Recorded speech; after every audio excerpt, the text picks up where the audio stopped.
1 Raja-Raja pasalnya yang ke-17. Elia di tepi sungai Kerit.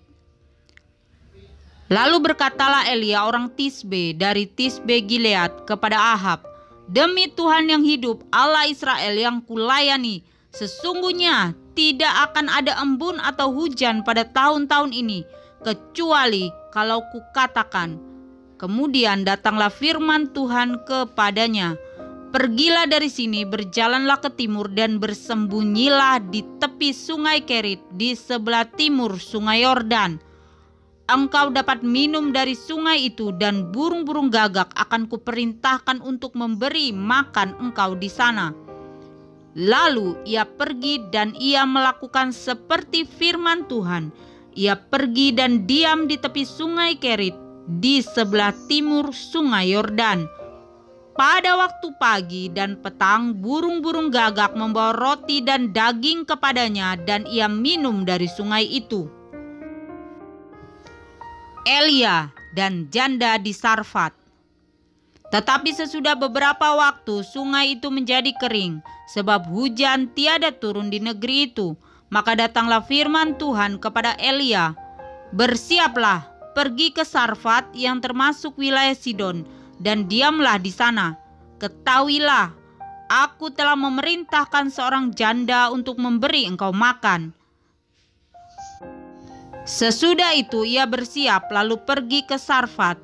Setelah ia sampai ke pintu gerbang kota itu, tampaklah di sana seorang janda sedang mengumpulkan kayu api. Ia berseru kepada perempuan itu, katanya, "Cobalah, ambil bagiku sedikit air dalam kendi supaya aku minum." Ketika perempuan itu pergi mengambilnya, ia berseru lagi, "Cobalah, ambil juga bagiku sepotong roti." Perempuan itu menjawab, "Demi Tuhan, Allahmu yang hidup, sesungguhnya tidak ada roti padaku sedikit pun, kecuali segenggam tepung dalam tempayan dan sedikit minyak dalam buli-buli.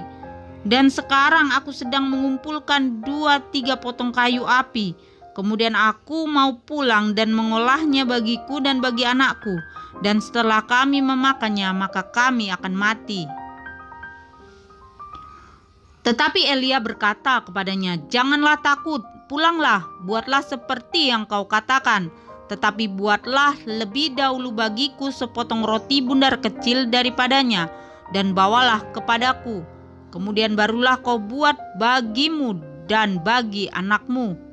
Sebab beginilah firman Tuhan Allah Israel, tepung dalam tempayan itu tidak akan habis, dan minyak dalam buli-buli itu pun tidak akan berkurang sampai pada waktu Tuhan memberi hujan ke atas muka bumi." Lalu pergilah perempuan itu dan berbuat seperti yang dikatakan Elia.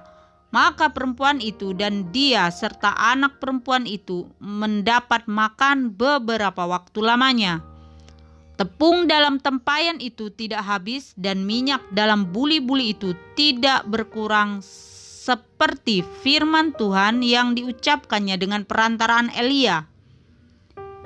Sesudah itu anak dari perempuan pemilik rumah itu jatuh sakit, dan sakitnya itu sangat keras sampai tidak ada nafasnya lagi. Kata perempuan itu kepada Elia, "Apakah maksudmu datang kemari, ya abdi Allah? Singgahkah engkau kepadaku untuk mengingatkan kesalahanku dan untuk menyebabkan anakku mati?" Kata Elia kepadanya, "Berikanlah anakmu itu kepadaku."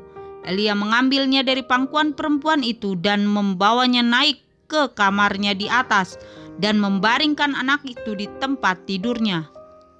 Sesudah itu ia berseru kepada Tuhan, katanya, "Ya Tuhan Allahku, apakah engkau menimpakan kemalangan ini atas janda ini juga, yang menerima aku sebagai penumpang dengan membunuh anaknya?"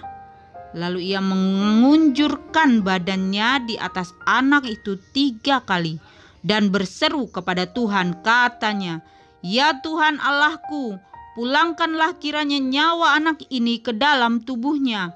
Dan Tuhan mendengarkan permintaan Elia itu, dan nyawa anak itu pulang ke dalam tubuhnya sehingga ia hidup kembali. Elia mengambil anak itu, ia membawanya turun dari kamar atas ke dalam rumah dan memberikannya kepada ibunya. Kata Elia, "Inilah anakmu yang sudah hidup." Kemudian kata perempuan itu kepada Elia, "Sekarang aku tahu bahwa engkau abdi Allah dan firman Tuhan yang kau ucapkan itu adalah benar."